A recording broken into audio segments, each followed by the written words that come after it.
Big salute to all of my veterans out here, man. Big shout out to all of my subscribers.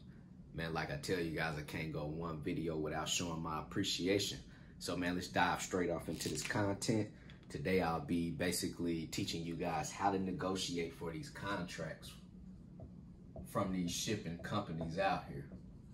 So every trucking company out here should be on the hunt to acquiring direct shippers for their trucking company so that you guys could stop running off the load board, right? So this video, I'm just going to basically teach you guys how to negotiate for these contracts. See, a lot of people that's in this trucking industry right now, you guys want to secure these contracts from these direct shippers, but you might not know how to really negotiate for it. So the first thing that you guys got to understand is basically, what is the mileage? What is the overall mileage of the trip? What is the distance of the trip? So I'm just going to be giving you guys an example, man. This example is basically going to be a round trip. So some of you guys might be presented with this opportunity. You might have a shipper that's located in Indianapolis, Indiana.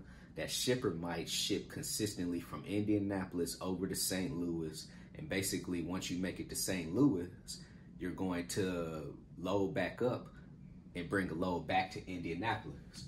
So we'll just call this basically Indianapolis over to St. Louis. And this is just an example so you guys can understand what I'm trying to teach you right now. So the first thing is you want to understand what is the mileage and the distance. From Indianapolis to St. Louis, it's about 250 miles one way, right? So for me, I'll put 250 miles up here just so you guys can understand. The second thing that you guys want to understand is basically what is going to be the rate or the dollar per mile, DPM.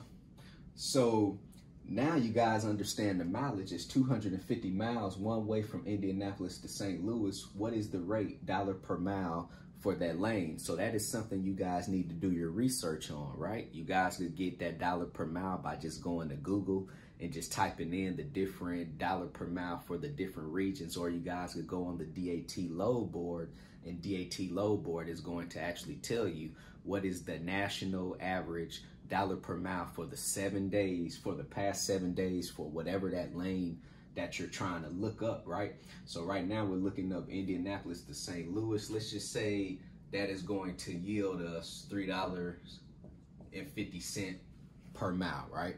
And like I'm telling you guys, this is just an example, you know, so you guys can understand it. So now what we want to do is take the total distance times the actual rate, right? To keep it simple, I'm just going to do $3 a mile to keep it simple. I don't have my calculator on me right now, and that extra 50 cents is going to throw me off. So let's do 250 miles. So basically what you're doing is adding up the total mileage. The total mileage of the trip is going to be 500 miles times $3, and that's going to give us 1,500. So it's going to take you $1,500 a day to run this actual load, right? But you just don't want to stop there. You also, whenever you're negotiating, you want to add in basically every penny that you're going to spend out of your pocket while running this load from point A to point B, and then going from point B back to point A, or you could call it point C, right? Going from Indianapolis to St. Louis, and then from St. Louis coming back to Indianapolis, right? So for you guys out here, add in how much is food going to either cost you or your driver that you have hired, right? We call this per diem, you know? So how much is going to be your food? You know, let's just say right now, you're going to spend $50 a day on food. So $50 a day times 5, which is 5 days a week, is $250.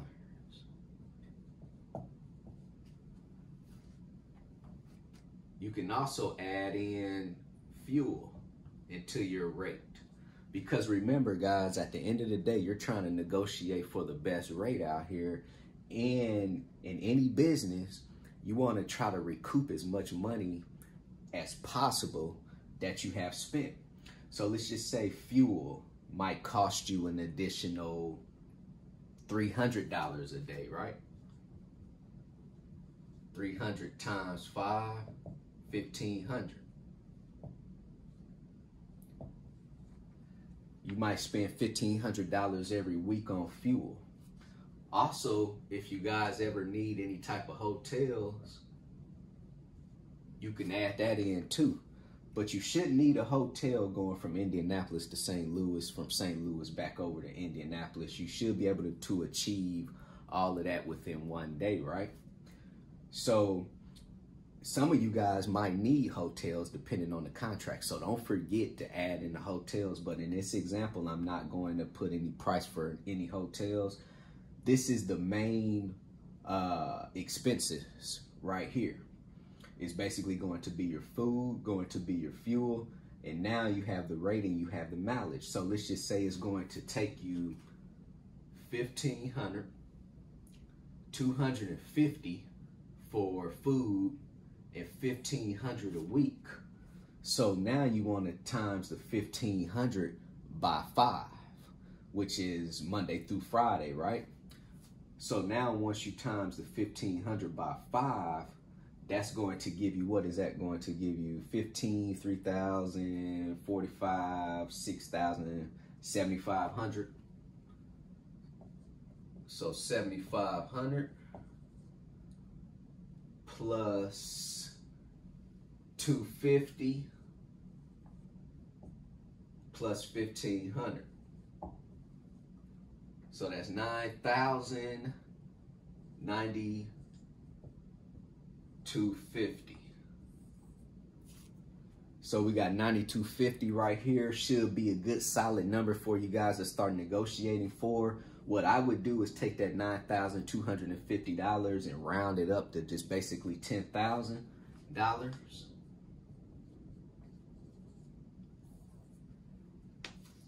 And from running from Indianapolis over to St. Louis, from St. Louis back over to Indianapolis, based off of this example right here, I'm going to tell the shipper I'm going to need $10,000 to basically run this contract on a dedicated basis, right?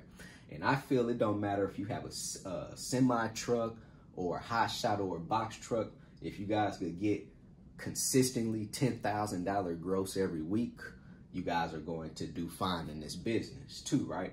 Of course, you want to negotiate for more. It just all depends on what type of truck you're running, you know. But I'm just letting you guys know right now, if you have a semi truck, a box truck, or a hot shot, and you're negotiating for $10,000 based off of this example, that $10,000 will definitely put you in the game. So to basically recap on how do you guys out here negotiate for these contracts, the first thing you want to do is understand what is the actual distance, what is the total mileage that is going to be driven on a day-to-day basis. The next thing you want to understand is the rate, the dollar per mile. Like I'm telling you guys, if you have DAT load board, and if you don't, click the description link below and go get you 30-day free trial with DAT, right? So DAT is going to tell you what is that national average for the past 7 days for that rate. So for our example, we said it was $3 a mile. How much is it going to take for you to basically eat on a day-to-day basis? How much money is that going to take you so that you guys could recover that money that you're spending out there for food? And the next important thing is going to be your fuel. Add up how much it's going to take for you to basically run from Indianapolis to St. Louis, from St. Louis back to Indianapolis.